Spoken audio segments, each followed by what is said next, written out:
Hello dear students, स्वागत है आपका आपके favourite accounting channel accounting with doctor Vinita Arora. मैं हूं डॉक्टर विनीता अरोड़ा। आज फिर आपके सामने हाजिर हूं मेजरमेंट ऑफ ट्रेंड के साथ। जी हाँ स्टूडेंट्स, हम बात कर रहे हैं एनालिसिस ऑफ टाइम सीरीज की। और टाइम सीरीज में हमने देखा कि टाइम सीरीज क्या होता है, क्या उसके कंपोनेंट्स होते हैं, क्यों उसके एनालिसिस की रिक्वायरमेंट होती है, और उसके सबसे फर्स्ट कंपोनेंट यानी ट्रेंड की हमने बात की।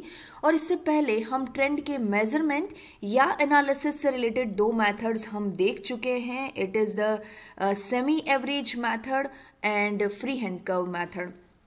इन सभी बातों को आप मेरे डिस्क्रिप्शन बॉक्स के लिंक से हमारे वीडियोस को देखिए, गो थ्रू कीजिए और उसके बाद आज का वीडियो अटेंड कीजिएगा, क्योंकि आज हम बात कर रहे हैं एग्जामिनेशन पॉइंट ऑफ व्यू से एक थोड़ा important method, that is the moving average method. तो चलते हैं आज की ई क्लास की ओर। सबसे पहले मैं इन मेथड्स को आपको रिकॉल करवा देती हूँ। जब हम ट्रेंड के मेजरमेंट के लिए बात कर रहे थे तो हमने फ्री हैंड कर्व मेथड और सेमी एवरेज मेथड की भी बात की थी।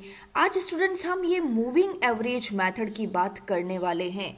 तो देखते हैं ये मूविंग एवरेज मेथड किस तरह से काम करता है। सबसे पहले मूविंग एवरेज मेथड आखिर में होता क्या है, ये मूविंग एवरेज होता क्या है। तो स्टूडेंट्स ध्यान दीजिएगा, मूविंग एवरेज क्या है। इट इज सिंपली चलता हुआ एवरेज, मूव करता हुआ average of a period of series. किसी सीरीज यानी टाइम सीरीज की ऑफकोर्स हम बात करते हैं और उसमें सक्सेसिव एवरेजेस लेते रहते हैं, कंटिन्यूस हम एवरेज लेते रहते हैं किसी टाइम पीरियड का। It is called the moving average, the average which is moving in the simplest language. आगे बात करते हैं इस मेथड में। सबसे पहले मैं थोड़ा सा अपना कलर चेंज कर लेती हूँ अपने पेंसिल का, और यस रेड इज फाइन। तो हम इसमें बात करते हैं इस मेथड में एक्चुअली होता क्या है। हम अर्थमेटिक मीन के साथ काम करते हैं। सिंपल अर्थमेटिक मीन, आप सभी को पता होगा arithmetic mean it is the sigma x upon n. यही काम करना है यहाँ पर, नथिंग मोर दैट। जो कि सर्टेन टाइम सीरीज की वैल्यूज आपकी गिवन है, उसको सर्टेन टाइम स्पैम के साथ। अभी टाइम स्पैम क्या होता है, ये 3 साल का हो सकता है, 4 साल का हो सकता है, 5 साल का हो सकता है, depending on the data set. But the point is that, the concept is that कि कब हमें 3 साल का, 4 साल का या 5 साल के लिए मूविंग एवरेज लेना है। स्टूडेंट इसके कंसेप्ट की मैं बात आपको कर देती हूँ। वैसे तो आपको एग्जाम में क्वेश्चन में लिखा हुआ होगा कि 3 साल का मूविंग एवरेज लेना है, 4 साल का लेना है या 5 साल का लेना है, लेकिन कंसेप्ट ये कहता है कि व्हेन फ्लक्चुएशंस अकर, यानी जब फ्लक्चुएशंस अकर हो रहे हैं। यदि इन प्रैक्टिकल हम देखेंगे तो प्रैक्टिकल जब हमारे डेटा सेट में फ्लक्चुएशंस दिखाई दिए जा रहे हैं तो उस डेटा, उस टाइम स्पैम को हम मूविंग एवरेज के लिए टाइम स्पैम मानते हैं। जैसे कि मैं एक एग्जांपल देती हूँ। मान लीजिए हमारा फर्स्ट ईयर हमारे पास प्रोडक्शन था 83,000, सेकेंड ईयर हमारा प्रोडक्शन था 90,000, थर्ड ईयर हमारा प्रोडक्शन था लगभग 95,000 एंड फोर्थ ईयर हमारा थोड़ा सा यहाँ पर चेंज हुआ और हमारा प्रोडक्शन गिर गया 80,000 पर। हमने फिफ्थ ईयर फिर देखा, यहाँ पर हमारा प्रोडक्शन बढ़ा 85, देन हमने 6th ईयर देखा इट इज़ द 90, देन हमने 7th ईयर देखा it is 95, something like that. तो हमने यहाँ पर देखा कि हमारे डेटा सेट में चेंजेस कहाँ हो रहे हैं। तो ये फ्लक्चुएशन कहाँ दिख रहा है, मुझे ये फ्लक्चुएशन दिख रहा है 4th ईयर में। तो ये 4 ईयर का मूविंग एवरेज, यदि हम कंटिन्यूस टाइम सीरीज की बात करें, क्योंकि हम जब लॉन्ग टर्म फ्लक्चुएशन की बात करते हैं तो लॉन्ग टर्म में 8-10 साल, 15 साल ऐसा होना ही चाहिए। और ये फ्लक्चुएशंस कितने साल में अकर हो रहे हैं, यानी जो एक हाई फ्लक्चुएशन को दिखा रहा है या लो फ्लक्चुएशन को दिखा रहा है, वही हमारा टाइम स्पैम कहलाता है इन प्रैक्टिकल। बट आपको चिंता करने की जरूरत नहीं है। आपके एग्जाम में, आपके क्वेश्चन में साफ लिखा हुआ आएगा कि आपको 3 ईयर का मूविंग एवरेज लेना है, 4 ईयर का लेना है या 5 ईयर के लिए बात करनी है। तो guys it is simple, the moving average, the average which is moving, और इस मूविंग एवरेज को ही हम ट्रेंड को डिनोट करते हैं, यही हमारा ट्रेंड बनता है। तो गाइस देखते हैं किस तरह से इसका कैलकुलेशन किया जाएगा। तो कैलकुलेशन के लिए सबसे पहले हम पीरियड को 2 पार्ट्स में बांट लेते हैं। जब हमारे नंबर ऑफ ईयर्स ऑड हों, ऑड से मतलब आप अच्छे से समझ रहे हैं, 3 साल, 5 साल, 7 साल, आप यहाँ कहेंगे कि मैडम 1 साल का भी हो सकता है, तो मैं थोड़ा सा इसे एग्री नहीं करूंगी, क्योंकि 1 साल के फ्लक्चुएशंस शॉर्ट टर्म्स होते हैं। लॉन्ग टर्म के लिए हमें लगभग 3 साल, 5 साल, 7 साल के फ्लक्चुएशंस को देखना ही होगा।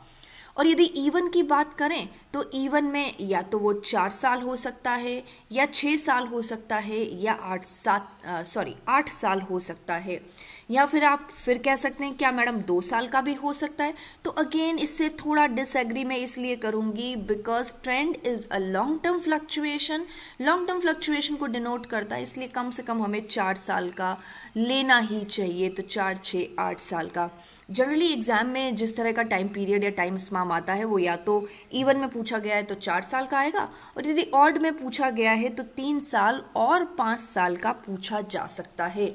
तो इसी के पॉइंट ऑफ व्यू से हम आगे काम करेंगे, लेकिन हाँ आज के हमारे इस वीडियो में हम बात इसी सेक्शन पर कर रहे हैं गाइज। तो बिल्कुल आप अपने कैलकुलेटर के साथ बैठ जाइए, क्वेश्चन को मैं आपको प्रैक्टिकली सॉल्व करके बता रही हूं। तो चलते हैं हमारे क्वेश्चन की और क्वेश्चन हमारा कुछ इस तरह से, और हमारी कंडीशन जो हमने ली है वो हमारी फर्स्ट कंडीशन है। मैं फिर से अपना थोड़ा पेन का कलर चेंज कर देती हूँ, it would be easy to understand. तो गाइस यस, हम यहाँ पर जब नंबर ऑफ ईयर्स ले रहे हैं वो नंबर ऑफ ईयर्स ऑड ले रहे हैं। ऑड से मतलब या तो हमारे क्वेश्चन में 3 ईयर्स का आएगा, या 5 ईयर्स का आएगा, या 7 ईयर्स से रिलेटेड कुछ होना चाहिए, यानी नंबर ऑफ ईयर्स जहाँ का मूविंग एवरेज हमें कैलकुलेट करना है, it must be in odd period. Okay fine guys, तो चलते हैं। Question is that calculate 3 year moving average, 3 साल का मूविंग एवरेज कैलकुलेट करना है। टाइम स्पैम ऑड है, जो स्टूडेंट्स स्टडी कर रहे हैं हायर सेकेंडरी स्कूल में और किसी विलेज के हैं।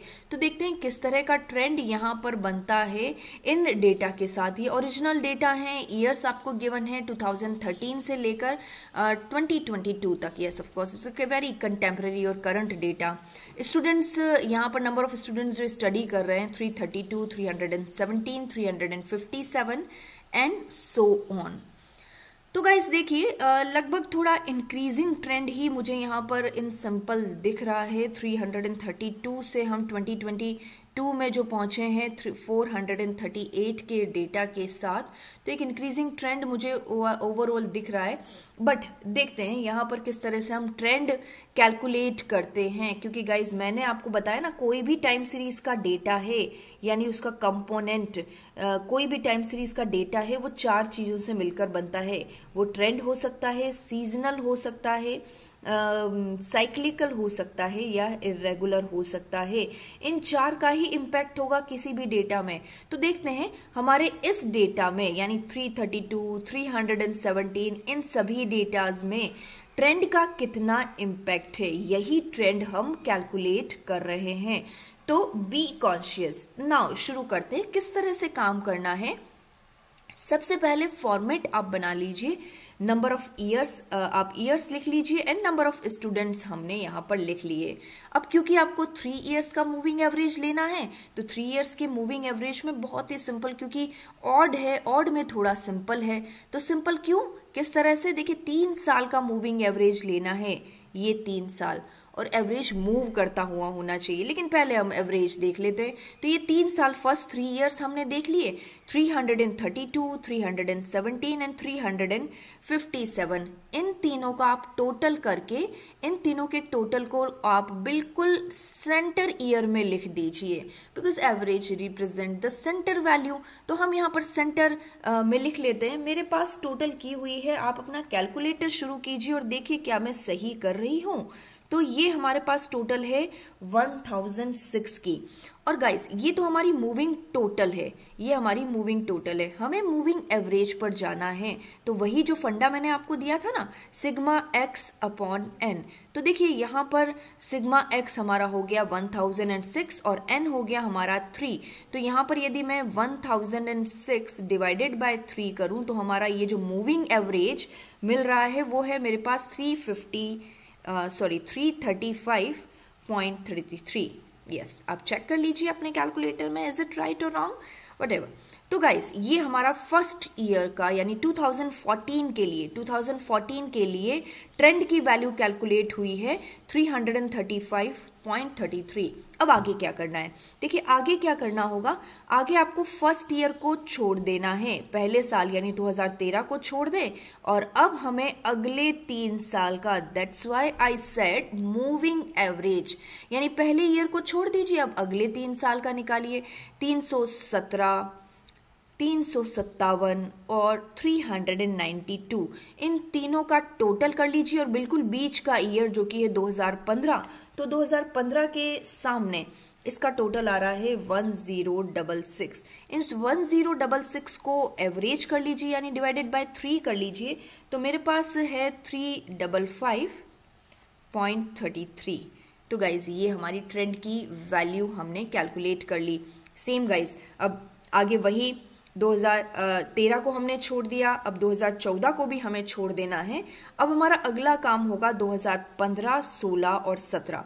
2015, 16, 17 के डेटा को आप टोटल कर लीजिए, और टोटल करके जो वैल्यू हमें मिल रही है इज इट 1151, और उसके एवरेज को हम ले लेते हैं, और एवरेज है 383.67। ओके गाइज, नाउ इसी तरह से हम आगे बढ़ाते जाते हैं। अब हमें 2015 को भी छोड़ देना है, 2015 को छोड़ दें तो अब हमारे पास क्या है 16, 17, 18। तो देखिए कंटिन्यूअस एवरेज आपको मिल रहा है, क्योंकि 16, 17, 18 का मिडिल ईयर बिटवीन ईयर 2017 है। तो इन तीनों ही डेटा का यदि मैं टोटल करती हूं तो टोटल आता है 1191, और इसे 3 से डिवाइड कर लूं तो मेरे पास आता है 399.66। सेम अब 2016 को भी छोड़ दीजिए, यस 2016 को छोड़ दिया तो 17, 18, 19 को ले लीजिए। 17, 18, 19 के लिए हमने टोटल देखा, इट इज द 1217। कैलकुलेटर आप चलाते रहिए, और हम उसके एवरेज यानी डिवाइडेड बाय 3, क्योंकि 3 साल का है तो 3 साल के लिए हम डिवाइडेड बाय 3 ही करेंगे। 5 साल का होता तो 5 से डिवाइड करते हैं, लेकिन हाँ गाइज 5 साल का होता तो हम 5 साल के लिए एवरेज लेते, 13, 14, 15, 16, 17। ओके गाइज, तो हम इसे अब कंटिन्यू करते हैं। अब हमें 2017 को भी छोड़ देना है, और हमें 18, 19 और 20 पर बात करनी है। तो 18, 19, 20 पर बात करते हैं। 2019 के लिए मेरे पास डेटा है 1242। इसी तरह से 2018 को छोड़ दीजिए, 19, 20 और 21 की बात कर लेते हैं। 19, 20 और 21 के लिए मेरे पास टोटल है 1272। और इसी तरह से अब 2019 को छोड़कर 2020, 21, 22 को ले लीजिए। 20, 21, 22 में मिडिल ईयर है 2021, और 2021 के लिए मेरे पास इन सब का टोटल है 1300। यस, बराबर मैं चल रही हूँ बिल्कुल। अब गाइज यहाँ पर आप यदि 2020 को छोड़ देते हैं ना, तो अब आपके पास 2021 और 2022 दो ही डेटा बाकी है। तो इस दो डेटा के साथ, 2 ईयर्स के साथ हम 3 ईयर्स का मूविंग एवरेज नहीं ले सकते फाइनली, इसलिए हम यहाँ पर डैश करते हैं। इसलिए हम यहाँ पर भी फर्स्ट ईयर में डैश करते हैं। तो ये एक लिमिटेशन भी है मूविंग एवरेज की, हम सारे ही ईयर्स के लिए मूविंग एवरेज नहीं निकाल सकते। आपका फर्स्ट ईयर और लास्ट ईयर छूटता ही है, तो एक लिमिटेशन में आप लिख सकते हैं। चलिए हमारे पास इसका एवरेज भी कैलकुलेट है। आप अपने कैलकुलेटर के साथ मेरे डेटा को क्रॉस चेक करते रहिए, और कहीं कोई गलती आपको लग रही है तो आप जरूर से बताएं, मैडम आपने यहाँ गलती कर दी है, मेरे कमेंट सेक्शन में। ओके फाइन गाइज, तो इस तरह से ये हमारा कंप्लीट सोल्यूशन हुआ। लगाना आपको बहुत सिंपल सा है। यदि हम ऑड ईयर्स का मूविंग एवरेज कैलकुलेट करते हैं, बस एवरेज करते जाइए, पहले वाले ईयर को छोड़ दीजिए, सेकंड ईयर, थर्ड ईयर, इस तरह से ईयर्स चेंज करते जाइए, और इस तरह से सक्सेसिव एवरेज निकालिए, और फाइनली आपकी ट्रेंड कैलकुलेट हो गई। चलिए अब ट्रेंड तो कैलकुलेट हो गई, अब बात करते हैं थोड़ी एनालिसिस की। ये एनालिसिस में क्या है गाइज, ये एनालिसिस की बात हम करते हैं। एनालिसिस किस तरह का है ये मैं आपको बता देना चाहती हूँ। देखिए हम यहाँ पर चलिए एक रैंडम ईयर लेते हैं 402। इस 402 के लिए हमारी ट्रेंड वैल्यू कितनी आई गाइज 399, यानी इस 402 के टोटल वैल्यू में 399 ट्रेंड की है। तो रिमेनिंग क्या है, यदि हम मल्टीप्लिकेटिव मॉडल पर काम कर रहे हैं या हम एडिटिव मॉडल पर काम कर रहे हैं, ये बात मैं आपको बता चुकी हूँ। एडिटिव और मल्टीप्लिकेटिव मॉडल क्या होते हैं, आप मेरा टाइम सीरीज एनालिसिस का इनिशियल वीडियो जरूर देखें। तो यदि हम एडिटिव मॉडल पर काम कर रहे हैं तो हम यहाँ पर सीजनल के लिए यानी इन शॉर्ट टर्म वेरिएशंस के लिए हम लिख सकते हैं, यानी SCI के लिए हम लिख सकते हैं C minus T is equal to SCI, यानी इस C में से T को माइनस कर दें, यानी 402 में 399 का जो इम्पैक्ट आया है वो ट्रेंड की वजह से आया है, लॉन्ग टर्म फ्लक्चुएशंस की वजह से आया, आपकी ब्रांड वैल्यू की वजह से आया है, आपके लॉन्ग टर्म जो इनिशिएशंस आपने लिए हैं, आपके जो एफर्ट्स रहे हैं उसकी वजह से ये नंबर ऑफ स्टूडेंट्स का डेटा आया है। और जबकि शॉर्ट टर्म की वजह से शॉर्ट टर्म कारण किसी भी हो सकते हैं, नंबर ऑफ स्टूडेंट्स का डेटा रजिस्ट्रेशन का बड़ा है तो वो शॉर्ट टर्म कारण किसी भी तरह से हो सकते हैं। गवर्नमेंट ने कोई नई प्लानिंग शुरू की है या स्कूल में किसी तरह का कोई इनोवेशन हुआ है, तो ये शॉर्ट टर्म फ्लक्चुएशन मात्र यहाँ पर 3 के हिसाब से दिख रहे हैं। तो देखिए शॉर्ट टर्म फ्लक्चुएशन का इम्पैक्ट कम है। इसी तरह से आप दूसरे डेटा को भी एनालाइज कर सकते हैं। यस, यहाँ पर कई स्टूडेंट्स के मन में कुछ बातें आ रही होगी, जैसे मैं यहाँ पर ही लेती हूँ, यहाँ 317 है ना गाइज, यहाँ 335 है। भाई यहाँ पर तो ज्यादा हो गया है क्योंकि C हमारा 317 टोटल है और उसमें से T ही हमारा 335 हो गया है।